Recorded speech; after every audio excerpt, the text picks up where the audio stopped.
Yo, Eagles fans, buckle up because we've got a wild mix of highs and lows heading into this week 5 showdown against the Denver Broncos. And when I say a mix, I mean it. There's plenty to be pumped about if you bleed green, but there are also a few major red flags that could seriously derail the Eagles season if not addressed immediately. So let's dive into the good first, because there's been some straight-up dominant football being played, especially on the defensive side of the ball. Now, let's talk about the rookies who've exploded onto the scene and are already shaking things up across the entire league. Quinton Mitchell and Cooper DeJean, the two cornerbacks taken by Howie Roseman in the first and second rounds of the last draft, have been nothing short of sensational. These guys aren't just meeting expectations, they're shattering them. And for a team that already has Super Bowl pedigree, adding two immediate impact stars on defense, that's scary for the rest of the NFL. It's easy to forget that this is just the start of their careers, because through 4 weeks, they're already playing like pro bowlers, honestly, like all pros. And when you look at what they just did against the Tampa Bay Buccaneers, it's hard not to be blown away. Both Mitchell and DeJean were lights out, locking up receivers, breaking up passes, and just flat out dominating in coverage. And the one who really stood out? Quinton Mitchell. He's been named the NFC Defensive Player of the Week, and it's completely deserved. Let's break down why. Against Tampa, Mitchell was on the field for over 70 snaps. And mind you, this was a game played in brutal heat, with real field temps climbing well over 100 degrees. That alone takes crazy stamina and discipline. But it wasn't just about showing up, it was about making plays. Mitchell was targeted 9 times. He allowed only 2 catches, for 6 yards. That's it. He broke up 5 passes and allowed a quarterback rating of just 39.6 when targeted. That's not just good. That's elite cornerback play. That's shutdown corner stuff. According to Pro Football Focus, Mitchell was the highest-graded corner in the entire NFL in Week 4 with a ridiculous 91.8 grade. That's ahead of guys like Byron Murphy, Charvarius Ward, James Pierre, and Drew Phillips. And let's be real, it's not just about one game. This is building on a trend. Over the last 2 weeks, Mitchell has looked like a Defensive Player of the Year candidate. I know. People will say it's rare for corners to win that award, that it usually goes to edge rushers or dominant interior linemen like Aaron Donald. But don't forget, just last year, a cornerback won it in Patrick Surtain. This is the era of pass-heavy offenses, and when a guy can take out your best receiver every week, that's DPOY worthy. Look at what Mitchell has done recently.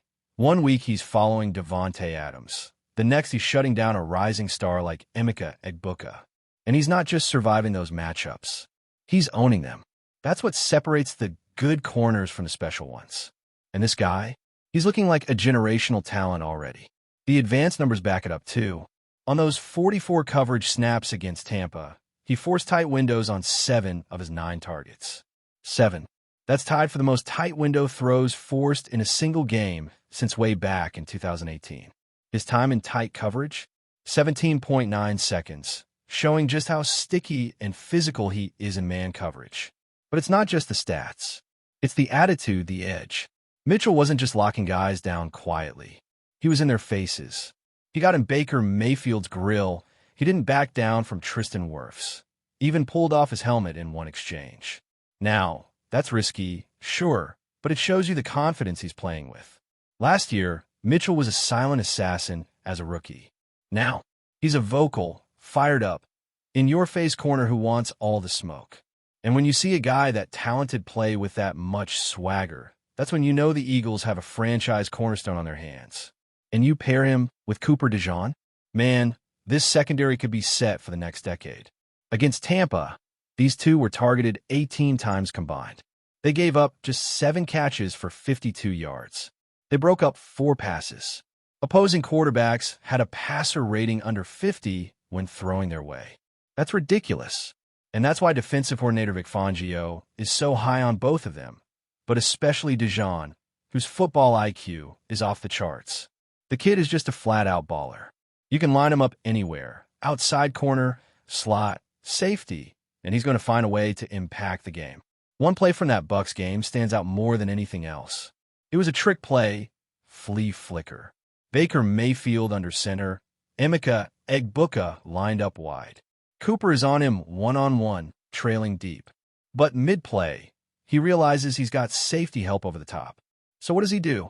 He peels off, reads the quarterback's eyes, and jumps the crossing route from Chris Godwin. Nearly picked it off.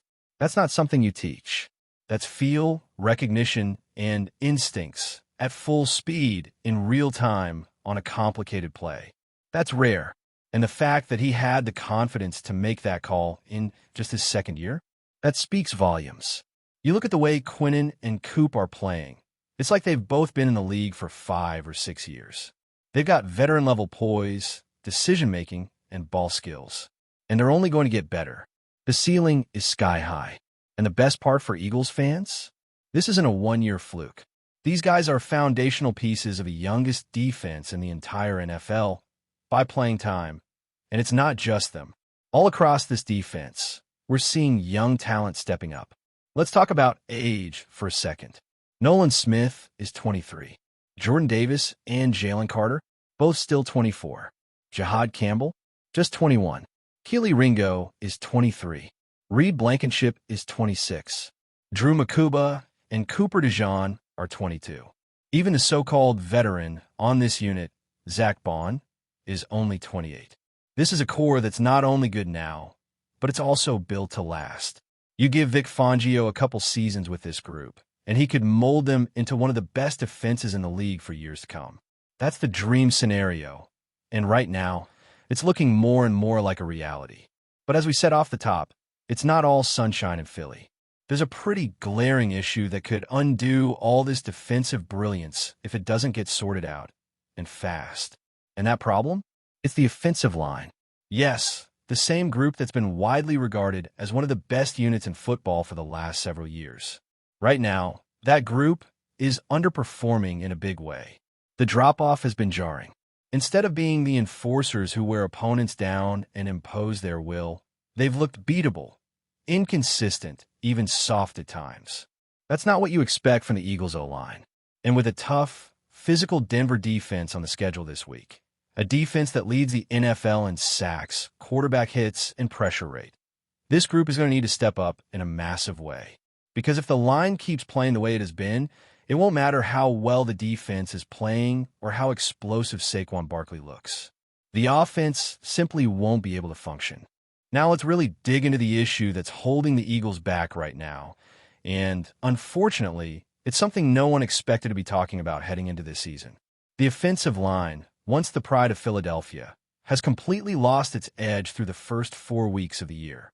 And make no mistake, if this unit doesn't turn things around quickly, it could cost this team a real shot at defending their Super Bowl title. This line was supposed to be the anchor, the engine of the offense. Instead, it's been the weakest link, and that's not an exaggeration. For years, the Eagles' offensive line was the most dependable unit in football. Run blocking? Elite. Pass protection? Among the best. They could lean on the ground game when things weren't working and give Jalen Hurts a clean pocket to work from in crunch time. But this year, none of that has shown up. The consistency is gone. The push-up front is gone. And what's left is an offense that feels completely out of rhythm and under pressure, literally and figuratively, on almost every drive. The most glaring example of this has been in the run game. Saquon Barkley, fresh off a historic season in 2024 where he shattered the franchise rushing record, is now getting bottled up week after week. And it's not because he lost a step. The burst, the acceleration, the physicality, it's all still there. But the problem is the running lanes just don't exist. Defenders are meeting him in the backfield almost immediately after the handoff. There's no space, no cutback opportunities, no chance to get downhill. And that's on the offensive line.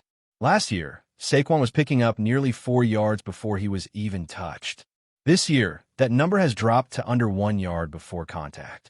That's a dramatic swing, and it speaks volumes about what's happening in the trenches. And when you turn on the tape, it's not hard to see why. The Eagles' offensive line is getting beat off the ball, losing one-on-ones, missing assignments, and failing to get to the second level. And without that blocking in place, the entire run game stalls. The numbers paint a pretty brutal picture too. Philadelphia currently ranks near the bottom of the league in multiple key metrics, 25th in yards before contact per carry, 27th in run stuff rate, 22nd in run block win rate. That's not the production you expect from a line that has this much talent and this much money invested in it. And the issues aren't just showing up in the ground game. The pass protection has been shaky as well, and that's arguably even more concerning considering how much this offense relies on timing and rhythm in the passing attack. Interior pressure has been a massive issue. Jalen Hurts has been sacked too often and forced off his spot even more frequently. And as a shorter quarterback, he relies on clean pockets to seed downfield and hit those intermediate throws. But with defenders consistently pushing through the middle of the line, Hurts is being forced to escape early, shorten his reads, and either take off or throw off balance. That's killing the flow of the offense. And with a defense like Denver coming up, that's a recipe for disaster. Now let's talk personnel, because the names haven't really changed, and that's part of what makes this so frustrating. This is basically the same group that dominated last year, outside of one change at right guard. Tyler Steen has stepped in for the departed Mekhi Becton, and while he's had some nice moments, especially on a couple of Barkley's touchdown runs, his consistency just isn't there yet. He's young, athletic, and promising, but not reliable. And that unreliability is being exposed every week. But the bigger problem lies with the veterans who are supposed to be the leaders of this line. Cam Jurgens, one of the highest-paid centers in football, hasn't looked anywhere near that level so far. Landon Dickerson has been flat-out bad through 4 games. And while Jordan Mailata has played well, in fact, he's been one of the highest-graded linemen in the league, he can't carry the unit on his own.